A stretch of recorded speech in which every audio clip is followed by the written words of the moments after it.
About it. The only way we know about God's holiness, God's holy being, is that he was willing to come among us, sinful humanity, and walk in our shoes and walk in our streets and be a part. Well, hello, and welcome to week 7 of Liturgies and Pentecostal ministry. Here we are, the second to the last week. This is actually the last week that you'll be posting and interacting with one another. Next week is your reading and writing week. I hope that you took some time during this holiday season. And just let me say happy Thanksgiving. I hope you had a good holiday. But I hope you took some time to do some research and some writing on the paper. And if you have any questions, now is the time to ask, okay? Now is the time to get any type of confusion or any questions answered on formatting. If you have any questions about the way I graded your paper, I didn't take off for mistakes, misspelling, punctuation, formatting, but you will be graded on that, and they will count against you. I grade pretty closely, and so you're going to want to ask any questions about Turabian, your footnoting, your bibliography. You're going to have sources. You just can't quote the Bible, right? I mean, we want to be biblical, but this is a research paper, and you're going to have to get some resources and engage those resources. You're going to have to not just quote them. I'm not looking for quotes. I'm not looking for Bible quotes. Don't fill your paper up with Bible quotes. I won't accept that. If you want to refer to the Bible, you can say, well, Paul speaks of, women in ministry in Corinthians or whatever, but I don't want long quotes. Don't fill your paper up with quotes, either from the Bible or from your resources. Your paper is to be what you're saying about the Bible, about the resources. And so watch out for that. But again, if you have any questions on the paper, please, this is the time to ask.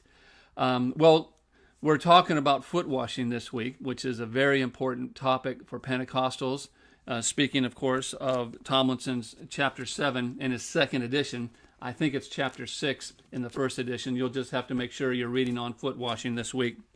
But he does a good job of kind of going through the various ways that we can understand foot washing. Traditionally, service, helps, humility, sanctification, and we'll talk more about that in just a moment.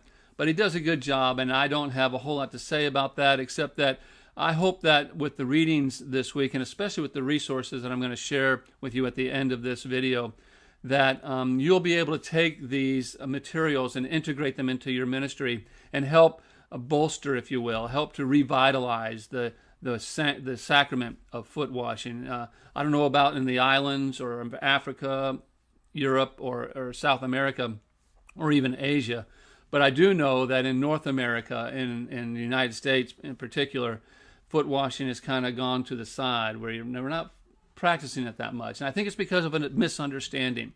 And so as ministers of the gospel, as Pentecostal ministers of the gospel, I hope you will take this chapter and Jamie Smith's writing about sanctification to heart, because that's another thing that's kind of fallen to the wayside, right? Sanctification, we don't talk about that a lot. There's a lot of baggage people have with that, a lot of legalisms and just excesses that have been a part of that. I've heard young people talk about how their parents talked about being sanctified and perfect and never sinning, and just really bad ways of talking about that. And I think Jamie Smith offers us a nice pushback on some of the things that we might get bogged down with, specifically the way we think of sanctification as things that we don't do, things that we stay away from, people that we stay away from. But he really talks about sanctification as missional. And I'm really looking forward to how you engage this. I mean, think about it. The only way we know about God's holiness, God's holy being, is that he was willing to come among us, sinful humanity, and walk in our shoes and walk in our streets and be a part of what we're doing. That's the only way we know about God.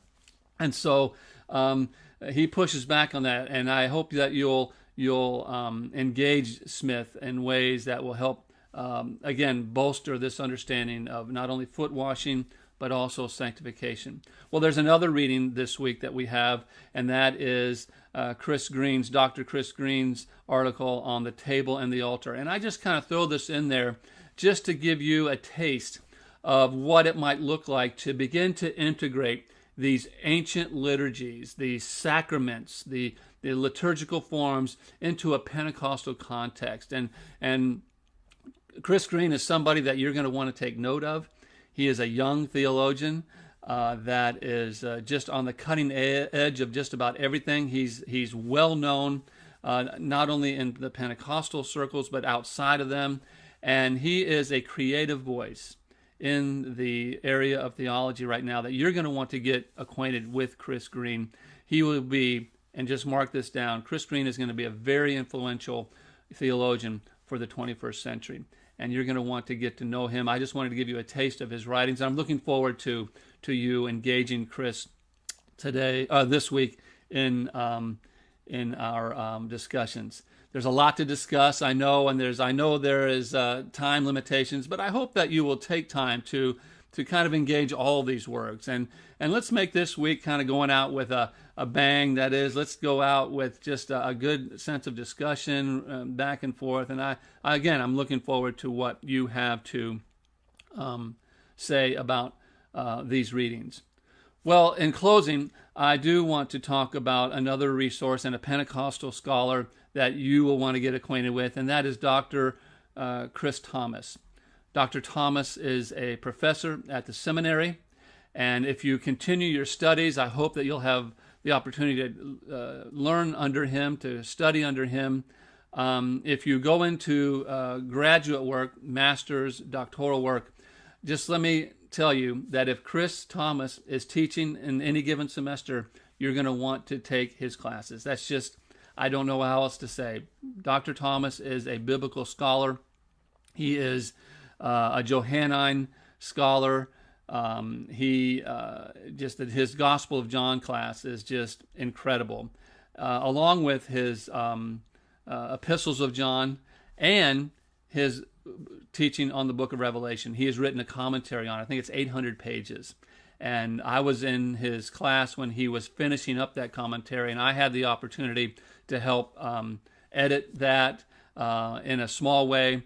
And just as far as Revelation is concerned, not only just for Pentecostals, but I just think outside of Pentecostalism, it's one of the best books on Revelation that you will have in your library, because he just goes verse by verse giving his commentary, and it's just a really good resource. But anyways, he also wrote his dissertation, his doctoral dissertation on foot washing, a whole book on foot washing. And you'll see it up here on the screen. You can get it on Amazon. I highly recommend this book, this resource, to integrate with what Tomlinson is writing, because, again, these practices are very important to us as Pentecostals. And Chris Thompson offers a thorough understanding of foot washing. He goes back to the ancient practices. He talks about how if you really wanted to honor somebody, that you would actually send one of your servants up into the mountains, get some snow, bring it back down, and you would wash their feet with cool water. It would be, and he just goes through all those practices, but he really ties foot washing to post-baptismal sin, for washing for that. And he does a good job taking it from John 13. In fact, that's the name of the book, Footwashing in John 13. And I cannot recommend this book high enough. You will want to get this book for your ministry, because it'll help you when teaching on foot washing. It'll help you to communicate that to your parishioners, and it'll just be a great resource for your library. And again, anytime that you can have a class with Chris Thomas, you're going to want to take that, okay? Well, I've gone on enough. You've got a lot of reading to do. I'm looking forward to your posts. And again, if you have any questions on your papers, now is the time to ask. Okay, don't wait till next Thursday, right? Or not in 2 weeks. Don't wait till Friday. I think it's due Friday, maybe due Saturday. You're going to want to get those papers in. I think there's another opportunity for a extra credit. If you haven't taken advantage of that, I would just say, all of you got good grades now, but when this paper comes in, I can pretty much guarantee that your grade could be affected by your papers. And so I just want to make sure that you get all the extra credit that you can, because I don't want to discourage you with that. Anyways, I'm babbling. I'm going on too much. Hey, have a good week. Bless you. We'll see you online. Bye-bye.